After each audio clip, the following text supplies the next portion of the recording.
कन्या राशि के अप्रैल माह की 5 कड़वी सच्चाई जिन्हें सुनकर आप सबके होश उड़ जाएंगे, जिसे जानना आपके लिए बेहद ज़रूरी है। आज हम उन सभी पहलुओं के बारे में विचार करेंगे जो कन्या राशि के जातकों के भविष्य को आकर देते हैं। आज हम बताएंगे कन्या राशि का करियर, स्वास्थ्य, प्यार, प्रेम आदि कैसा रहेगा। दोस्तों, यह पूरा कार्यक्रम चंद्र राशि और लग्न राशि पर आधारित है, तो पूरा सुनिए। तो चलिए शुरू करते हैं। कन्या राशि में जन्मे जातकों के लिए यह महीना मध्यम रूप से फलदायी रहने की संभावना है। आपकी राशि में पूरे महीने केतु विराजमान रहेंगे, जो सप्तम भाव से सूर्य, बुध, शनि, शुक्र और राहु महीने की शुक्रवार में रहेंगे। इसके परिणाम वित्त कार्यों में रुकावटें आने की संभावना बनेगी।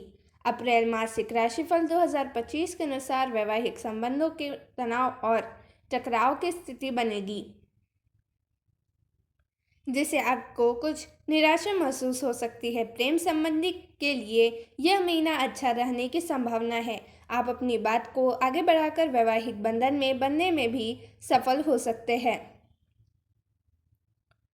नौकरी करने वालों जातकों के लिए यह समय अनुकूल रहेगा, लेकिन बहुत सारी चुनौतियां आपका इंतजार कर सकती है। उन सब से लड़कर ही आप आगे बढ़ पाएंगे। व्यापार करने वाले जातकों को अनेक चुनौतियों का सामना करना पड़ेगा। सप्तम भाव में बहुत सारे ग्रह व्यापार में बाधा पैदा करेंगे, इसलिए आपको एक से ज़्यादा व्यावसायिक साझेदारों से उलझने की बजाय सबसे एक साथ बैठकर प्रेम पूर्वक बातचीत करें, जिससे तरीके से व्यापार को आगे बढ़ाया जा सके। विद्यार्थियों के लिए यह महीना मेहनत से भरा रहने वाला है। महीने की शुरुआत से ही आप किसी न किसी यात्रा पर जा सकते हैं। आपकी आर्थिक स्थिति अनुकूल रहने की संभावना बनती दिख रही है। कार्यक्षेत्र, करियर की दृष्टिकोण से यह महीना औसत रहने की संभावना है। महीने की शुरुआत में ही मंगल महाराज दशम भाव में विराजमान रहकर आपके करियर को मजबूत बनाएंगे। आपके पद में बढ़ोतरी हो सकती है, लेकिन दशम भाव के स्वामी बुध महाराज महीने की शुरुआत में सप्तम भाव में शनि, राहु, शुक्र और सूर्य के साथ वक्री अवस्था में विराजमान रहेंगे और वह उनकी नीच राशि है। इन्हीं के साथ छठे भाव के स्वामी शनि महाराज भी रहेंगे और ऐसे में नौकरी में उतार चढ़ाव भी स्थिति बनेगी। बहुत सारी चुनौतियां आपके सामने आएगी, जिनका सामना करते समय आपको धीरे धीरे इनके काम को आगे बढ़ाना होगा। तारीख को बुध महाराज वक्री अवस्था से मार्गी अवस्था में आ जाएंगे। अब आपको अपने कार्य क्षेत्र में चुनौतियों में कुछ कमी दिखाई देगी, लेकिन यह मानकर चलिए कि यह महीना चुनौतियों को गले लगाने का ही है। फिर भी आपको कार्य क्षेत्र में अच्छे सफलता देखने को मिलेंगे। व्यापार कर रहे जातकों के लिए यह महीना थोड़ा समस्याओं से भरा रहने वाला है। 5 ग्रह एक साथ सप्तम भाव में बैठकर आपके व्यापारिक साझेदारों से संबंधों को बिगाड़ सकते हैं, इसलिए आपको बहुत सावधानी से काम लेना होगा। व्यावसायिक मुद्दों को एक साथ मिलाकर विचार विमर्श करने दूर करने का प्रयास करना होगा। सभी से अच्छा व्यवहार करना होगा। साथ ही फिलहाल किसी नए बड़े काम में हाथ डालने से आपको बचना होगा, ताकि व्यावसायिक समस्याओं से बचा जा सके। महीने के उत्तरार्ध में जब 14 अप्रैल से सूर्य महाराज अष्टम भाव में जाएंगे, तब इन समस्याओं में कुछ कमी आ सकती है। आर्थिक यदि आपकी आर्थिक स्थिति को देखा जाए तो इस महीने आर्थिक स्थिति कुछ हद तक आपके नियंत्रण में रहने की संभावना है। देवगुरु बृहस्पति नवम भाव में बैठकर आपकी राशि पर दृष्टि डालने, जिससे भाग्य का साथ मिलेगा और आप सही निर्णय लेंगे। सही निर्णय लेने से आपको धन लाभ होने के अच्छे योग बन सकते हैं। इसके अतिरिक्त मंगल महाराज 3 तारीख से आपके एकादश भाव में जाकर विराजमान हो जाएंगे, जो कि आमदनी का भाव है, और इससे आपकी आमदनी में अच्छी बढ़ोतरी देखने को मिलेगी। तीसरे भाव के स्वामी होकर मंगल महाराज का एकादश में बैठना आपको अपने प्रयासों से अच्छी आमदनी प्रदान करने में सक्षम बनाएगा।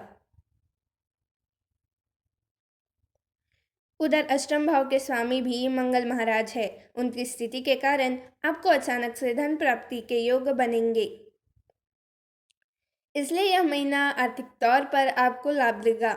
महीने के उत्तरार्ध में 14 तारीख से सूर्य महाराज अष्टम भाव में आ जाएंगे और यह उसकी उच्च राशि मेष होगी। जिसमें उनका गोचर आपको सरकारी क्षेत्र से भी लाभ दे सकता है और यह लाभ अचानक से मिल सकता है। किसी प्रकार की पैतृक संपत्ति मिलने की संभावना है। सूर्य जब यहाँ से निकलेंगे तब तक शुक्र और बुध की विक्रम से मार्गी अवस्था में आ जाएगी और व्यापार में लाभ प्राप्त होने की स्थिति बनेंगे। आप शेयर बाजार में भी निवेश करने के लिए हाथ आजमाएंगे। स्वास्थ्य, यह महीना स्वास्थ्य के दृष्टिकोण से थोड़ा कमजोर रहने की संभावना है। पूरे महीने आपकी राशि के केतु महाराज विराजमान रहेंगे और सप्तम भाव में सूर्य, शनि, बुध, शुक्र और राहु, ये 5 ग्रह महीने की शुरुआत में उपस्थिति रहेंगी। इससे आपकी स्वास्थ्य समस्याओं में वृद्धि हो सकती है। महीने में उत्तरार्ध में 14 तारीख से सूर्य महाराज आपके अष्टम भाव में गोचर करेंगे। यह समय भी आपको बीमारियों से मुक्त करने में मददगार बन सकता है, लेकिन तब तक आपको संभलना होगा क्योंकि एक साथ 6 ग्रहों का प्रभाव और आपकी राशि पर मंगल की महीने की शुरुआत में पूर्ण दृष्टि में स्वास्थ्य को पीड़ित करेगी। हालांकि अच्छी बात यह है कि देवगुरु बृहस्पति पूरे महीने आपकी राशि को देखकर उसमें सुधार लाने की कोशिश करेंगे और आपके कुछ हद तक परिणाम भी मिलेंगे।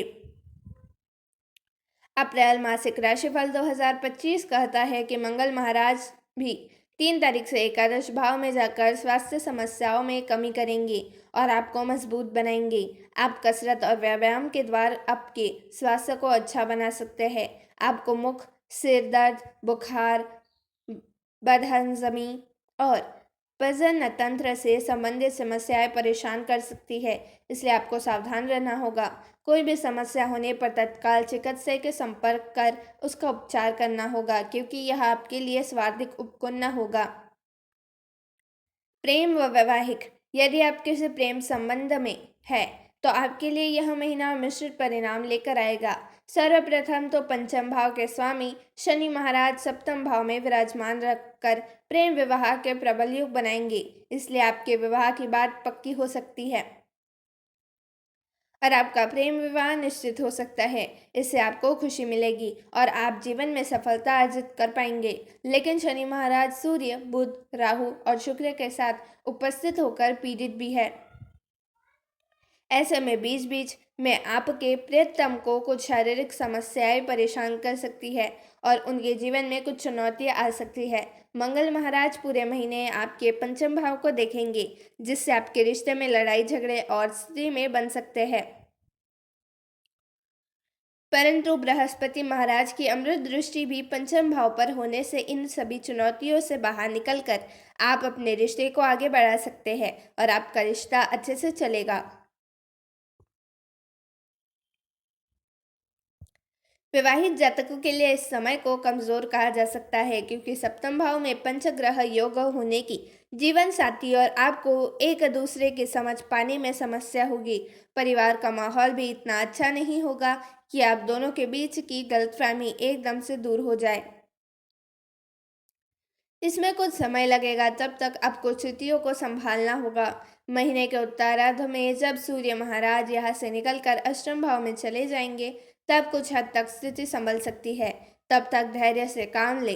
पारिवारिक, यह महीना पारिवारिक जीवन के लिए औसत रहने की संभावना है।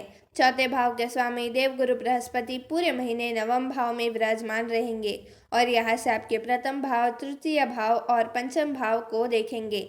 ऐसे में आपकी संतान को सुख मिलेगा और परिवार का विस्तार होने के योग बन सकते हैं। आपकी राशि पर गुरु महाराज की दृष्टि होने से आप धार्मिक व्यवहार करेंगे और परिवार का माहौल भी धार्मिक होगा और खुशहाल रहेगा। पिताजी से आपके संबंध मधुर बनेंगे और माताजी का स्वास्थ्य भी पहले से सुधरेगा, जिससे आप थोड़ी राहत की सांस लेंगे। दूसरे भाव के स्वामी शुक्र ग्रह महाराज सप्तम भाव में विराजमान रहेंगे, जिससे पारिवारिक व्यवसाय में उन्नति होने के योग बन सकते हैं।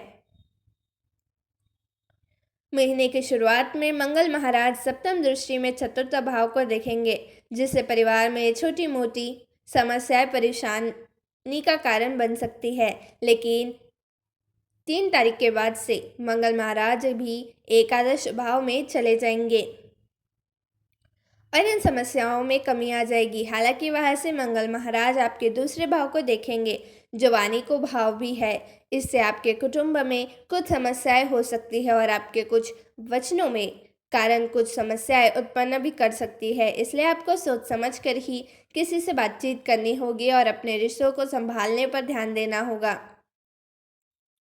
भाई बहन से आपको लाभ होगा और उनसे आपके संबंध भी मधुर बनेंगे। तो दोस्तों, अगर आपने चैनल को सब्सक्राइब ना किया हो तो चैनल को सब्सक्राइब ज़रूर करें। और वीडियो देखने के लिए आपका धन्यवाद।